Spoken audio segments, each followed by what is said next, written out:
Savage, is that a victory in Afghanistan results in nothing more than a Pyrrhic victory, because even if we win, we lose. And the reason I say that is the key to that area is Pakistan and Iran. If you fast forward 2 years from now, Iran has missile capability and a nuclear weapon which can reach London or Europe. That means the collapse of NATO. And then you have an umbrella protection zone for all Taliban and Al-Qaeda. So winning and sweeping and clearing all of Afghanistan results in no accomplishment. Now, you're a Vietnam vet. This is very analogous, quite analogous to the NVA, isn't it? Yes. Yes. And the NVA was covered for by China. And although the American troops beat them militarily at every turn, the politicians turned against the military, undermined the military, declared the Tet Offensive a victory for the communists when it wasn't. And as a result, the Americans left, and then they swept into the South, and a million South Vietnamese were killed. This is a terrible picture, isn't it? I think it's terrible. I think the Afghanistan people are going to be killed the same way after we leave. And if we sweep and clear that area completely, we then have that problem with Iran, and that doesn't go away.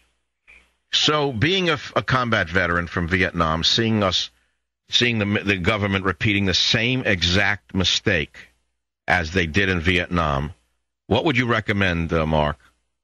First of all, it breaks my heart to see boys getting killed when we have weapons that can win a war that we refuse to use. And I think that it's a disgrace that these boys are sent in harm's way, not being able to win the war. I know people that are... You know something? I'm a non-military guy, and I feel exactly the same way. I used to be a worshiper of military history. I won't watch it anymore, because I'm sick and tired of the government media complex and the military-industrial complex showing me weapons that cost the billions or trillions of dollars that we refuse to use. I agree with you 100%. What is the point of all these submarines? What is the point of all of these high-flying invisible bombers? What's the point of Tomahawk missiles when we have a chairman of the Joint Chiefs of Staff who won't even fire a BB gun?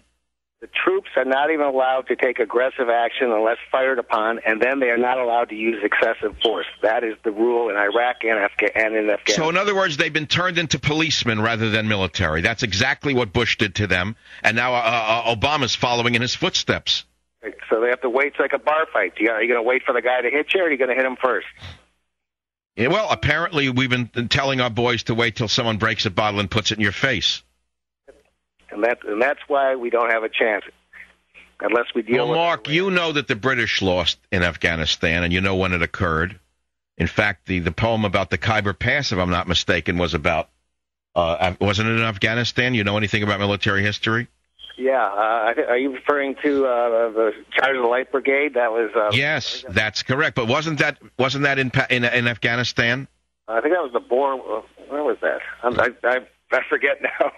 But well, you just think of all the brave Westerners who have died in Afghanistan over the last 200 years, and you ask yourself, why are we in Afghanistan, and where are all of the anti-war protesters? Anyway, my friend Mark, thank you. Stay on the line. Free copy of Banned in Britain goes out to you.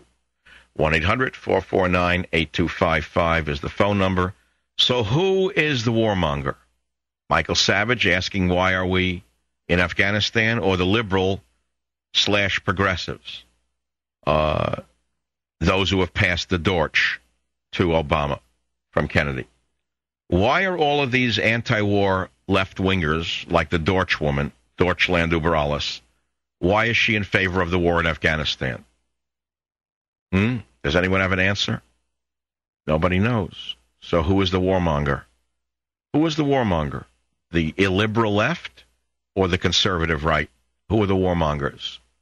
If you study the question, you'll come to understand that you're on the wrong side of history. That's all. That's all. It's very simple. Very simple. Very, very simple. Analyze it. You'll find out you're on the wrong side of history and that you've been duped and that you were used by the Democrat Party to elect the imposter. 1-800-449-8255, michaelsavage.com. Any other topic is fair game. In fact, let's see. Here's a caller. Alex from Chicago. Topic, please. Alex?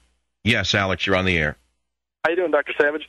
Yeah, in response to your question, why are the Marines in Afghanistan? Well, I had just come back from there not a month ago, and just as I was leaving, they were coming in, and their sole job was to go down into the southern provinces such as Helmand, etc., to wipe out any of the Taliban strongholds that were lurking down there in order that the U.S. Army, along with the Air Force and Navy, go down there to establish provincial reconstruction teams in order to rebuild schools for the children, and places of recreation, etc. The only catch was none of the local nationals wanted us there. And now the soldier, just the Joes, are just sitting there wondering, well, then why are we here? Why are our friends dying? Why are we watching people bleeding all over the place, getting hurt that are on our side, if these people don't even want us? Well, I understand that only 4,000 Marines are contesting control of Helmand Province, which happens to be the size of West Virginia. Do you think 4,000 Marines are enough to wrest control of the Helmand Province? Absolutely not. There are Afghan soldiers there who are supposed to be fighting alongside the Americans, but they say they're there for vacation. Most of those Afghan soldiers are the ones that are going to turn around and shoot the U.S. soldiers in the back. It's terrible. I mean, the whole thing's crazy. Doesn't make sense to me as a non-military personality. What in the world are we doing in Afghanistan? But more importantly, why are the men dying? For who and for what? And why are we propping up Karzai's government is the question, and I'm not the only one asking it. George Will wrote a great article today, Afghanistan, Time to Stop Nation Building, and I think you ought to read it. I really do, but we can move on. How about Britain releasing the Pan Am murderer, the Lockerbie bomber, to a hero's welcome, and him arriving to Gaddafi, and what the media said today. You're not going to believe this because I'm going to play it for you now. The left-wing vermin in the media actually celebrated Gaddafi today and called him a leader. Listen to this in clip 1. Big celebrations in Libya today to mark the 40th anniversary of the coup that brought Colonel Muammar Gaddafi to power. Gaddafi has been ostracized for decades over accusations he supports terrorism, and Libya's warm welcome of the Lockerbie bomber has sidelined the country and its leader once again. His leader? 40 years as a leader? The supreme leader for 40 years? See, these people at CNN and MSNBC give themselves away without even knowing it. They would like Obama to be our leader for 40 or 50 years, the way Castro has been, the way Gaddafi has been, the way Kim Jong-il has been. I don't think you people understand what you're dealing with here. You're dealing with psychotics in the media who either knowingly support dictatorships or don't even know what they're saying. Listen to clip 2. Colonel Gaddafi has been in power longer than any other world leader, has made plenty of enemies in that time, but after 40 years appears to be giving the impression he's putting his past behind him. Libya compensated the families... Wait, let's stop right there. He put his past behind him? You know, you ought to be banned in the U.S., you snotty piece. You ought to be banned from our country's airwaves, you piece of garbage, you. What, do you think because you speak with that fraudulent accent that I think you're smart? You are supporting a murderous dictator. The only president we've had who knew how to deal with him was Ronald Reagan. Ronald Reagan, if you remember, sent an aircraft carrier into the Gulf of Tripoli.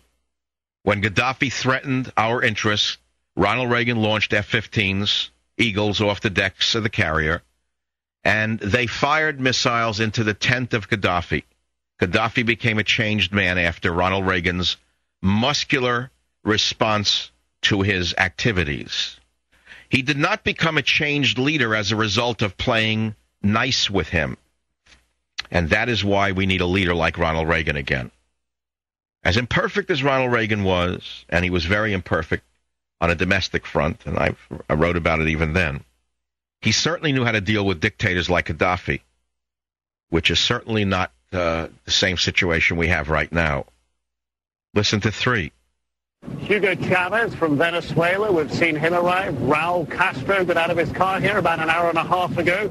Robert Mugabe, the president of Zimbabwe, President Bashir of Sudan, have all been here in the past couple of days, and we've seen plenty of others. It's taken about 2 hours to get them all... No, so this is a list of the world's worst dictators. Castro is there. Chavez is there. Communist, fascist dictators are there to celebrate the release of the Lockerbie bomber and to celebrate with Gaddafi, if we had real leadership, that really cared about America, you know what they should do. You know what they could have done from a long, long distance away. And most of the world's people would be freer and be celebrating today. But instead we have a situation where Michael Savage, true American, is banned in Britain, while the Lockerbie bomber is given a hero's welcome after being released by the vermin in Scotland. The world is upside down, my friends. It is Alice in Wonderland. I'll be right back. Savage. Borders, language, and culture. You care about these things. I tell you why they're important. The Savage Nation, weekdays 3 till 7 on Talk 910 KNEW.